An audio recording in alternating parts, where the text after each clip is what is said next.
جوانیاں لٹائیں گے عظمت رسول پر، دیکھو میرے نبی کی شان بچہ بچہ ہے قربان۔ حضرات محترم،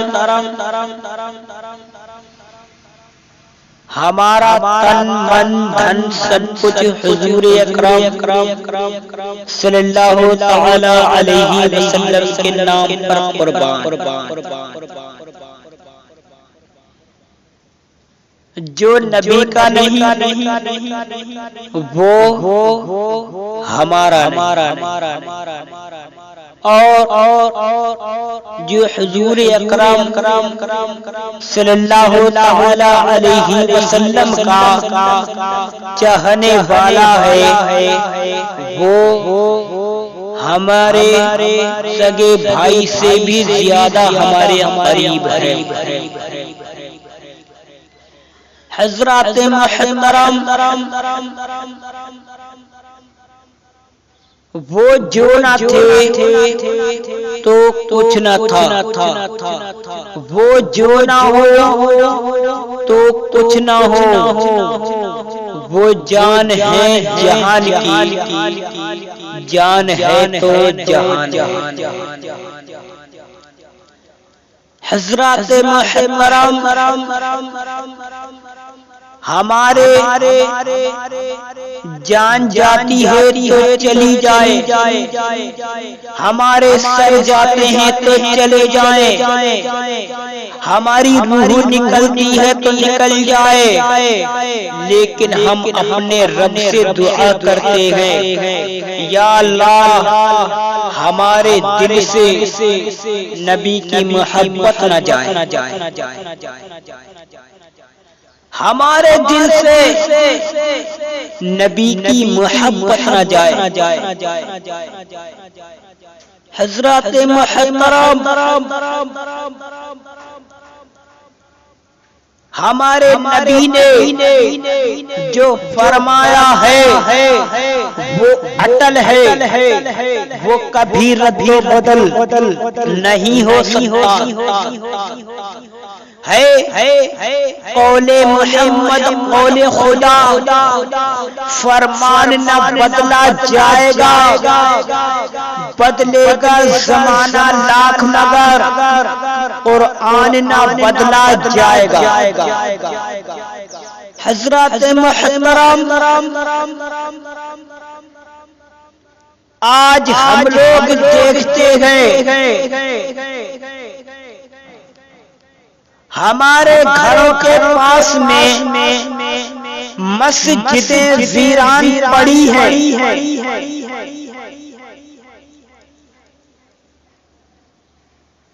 ہم دیکھتے ہیں ہمارے گھروں کے پاس میں مسجدیں ویران پڑی ہیں، ظہر میں دیکھتے ہیں تو 2 یا 4 یا 5 آدمی، عشاء میں 3 آدمی، فجر میں 1 یا 2 یا 4 آدمی۔ حضرات محترم،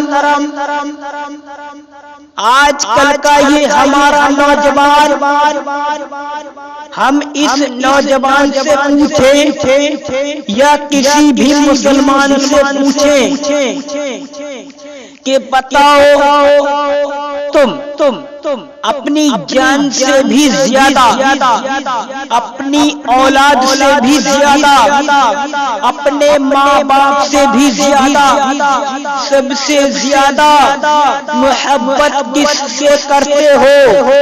تو ہر مسلمان جواب دے گا کہ ہم اپنی جان سے بھی زیادہ، ہم اپنی اولاد سے بھی زیادہ، ہم اپنے تن من دھن سے بھی زیادہ، ہم اپنے اہل و عیال رشتہ داروں سے بھی زیادہ، ہم اپنے ماں باپ سے بھی زیادہ، یہاں تک کہ جو ہمارے اندر روح ہے ہم اس روح سے بھی زیادہ ہم اپنے نبی سے محبت کرتے ہیں۔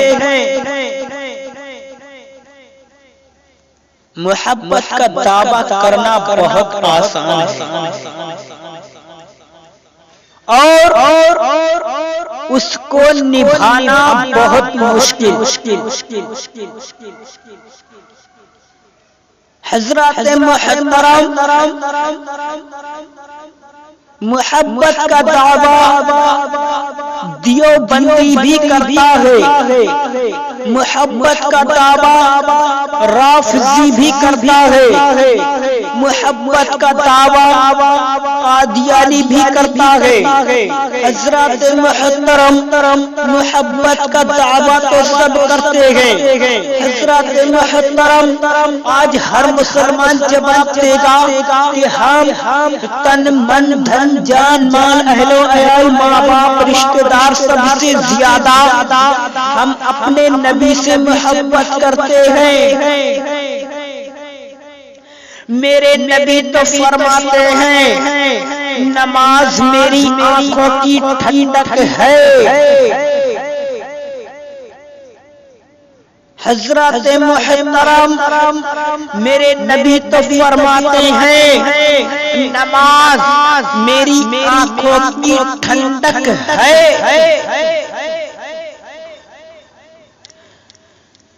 حضرات محترم، میں پوچھنا چاہتا ہوں کہ بتاؤ، تم لوگ کہتے ہو کہ ہم سب سے زیادہ ہر چیز سے زیادہ اپنے نبی سے محبت کرتے ہیں اور ہونا بھی چاہیے، لیکن یہ بتاؤ، نبی تو فرماتے ہیں نماز میری آنکھوں کی ٹھنڈک ہے۔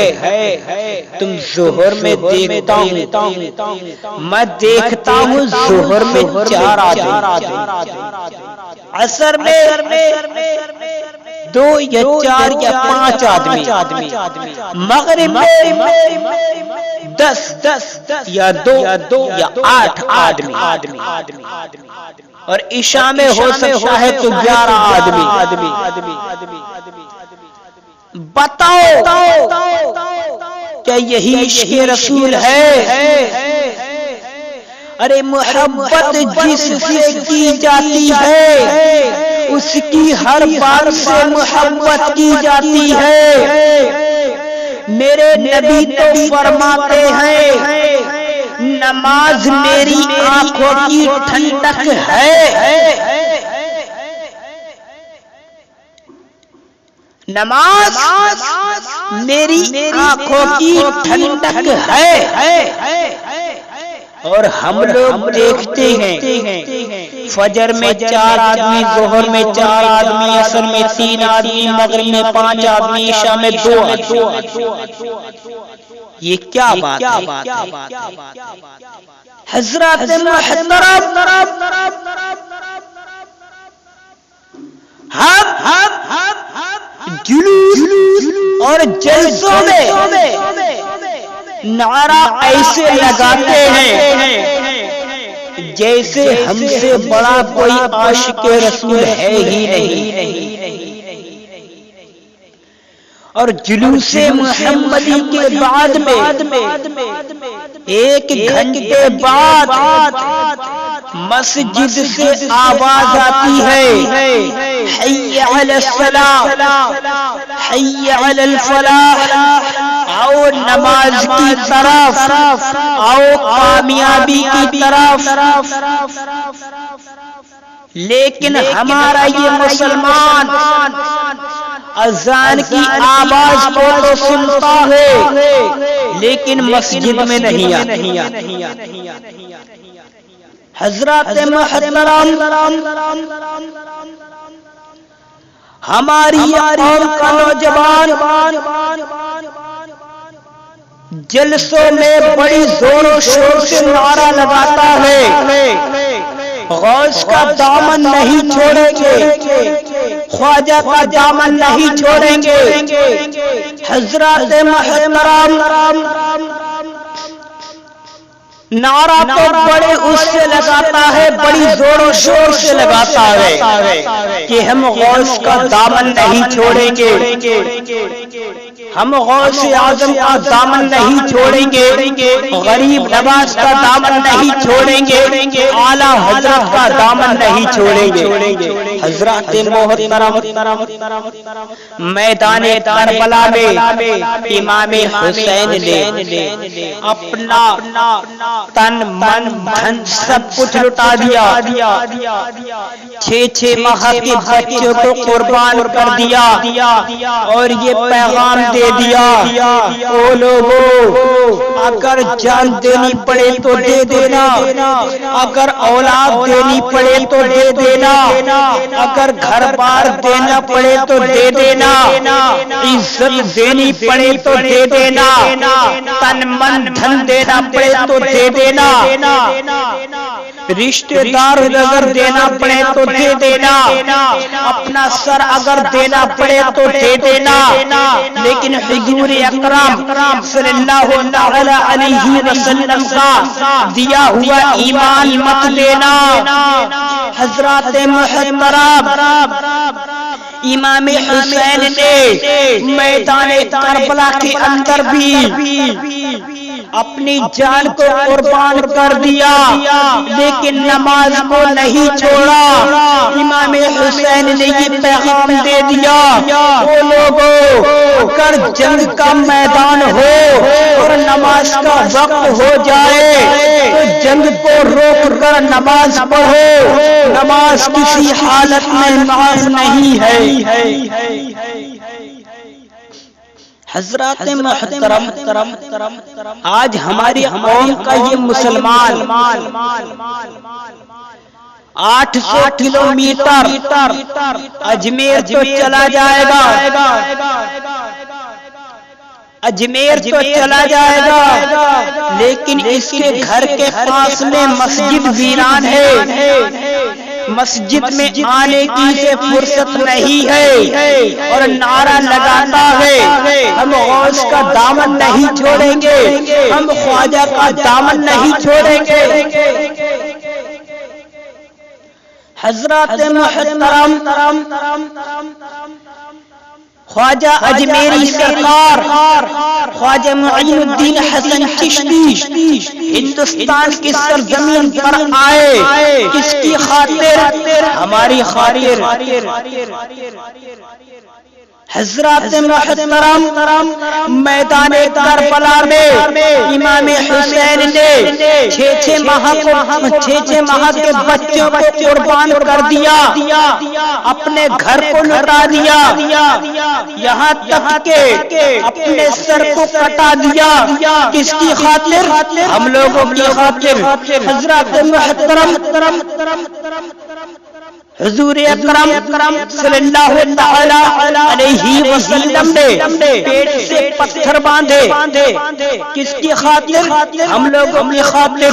راتوں رات روتے تھے اور رب سے دعا کرتے تھے، ربی حبلی امتی، کس کی خاطر؟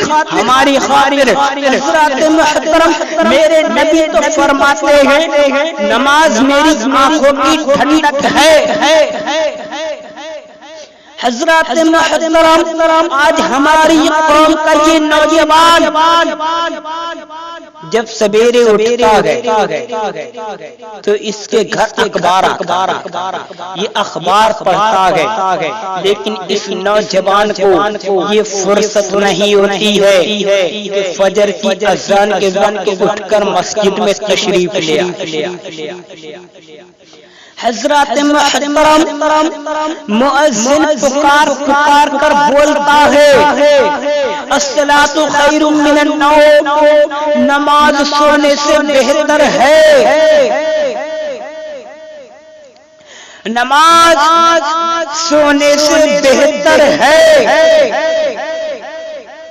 لیکن آواز کو سن کر ہم لوگ انسنا کر دیتے ہیں اور بستر پر ہی سوتے رہتے ہیں، ہمیں مسجد میں آنے کی فرصت نہیں ملتی۔ حضرات محترم، اگر آندھی اور طوفان کا غلبہ آ جائے اور عید کا دن ہو تو یہ نوجوان یہ مسلمان کہے گا یار بارش ہو رہی طوفان آ گیا، اگر طوفان نہیں آتا تو میں مسجد نہیں جاتا، تو میں مسجد کو چلا جاتا۔ اگر طوفان نہیں آتا، آندھی نہیں آتی، بارش نہیں ہوتی تو میں عید کی نماز پڑھنے مسجد ضرور جاتا۔ اور کھیت میں فصل پڑی ہو، آندھی اور طوفان کا غلبہ ہو، تو اب یہ انسان یہ مسلمان یہ تو نہیں کہے گا کہ موسم خراب ہے، اگر صحیح ہو جائے تو میں کھیت میں جاؤں گا، فصل کو بچاؤں گا، بلکہ یہ انسان کہے گا کہ آندھی ہے تو کیا ہوا، طوفان ہے تو کیا ہوا، اگر میں نہیں جاؤں گا تو فصل خراب ہو جائے گی۔ حضرات محترم، نمازوں کی پابندی کیجیے، خود بھی برائیوں سے رکیے اور دوسروں کو بھی برائیوں سے روکیے۔ اللہ ہمیں حضور اکرم صلی اللہ تعالی علیہ وسلم کے نقش قدم پر چلنے کی توفیق و رفیق عطا فرمائے۔ السلام علیکم ورحمۃ اللہ وبرکاتہ۔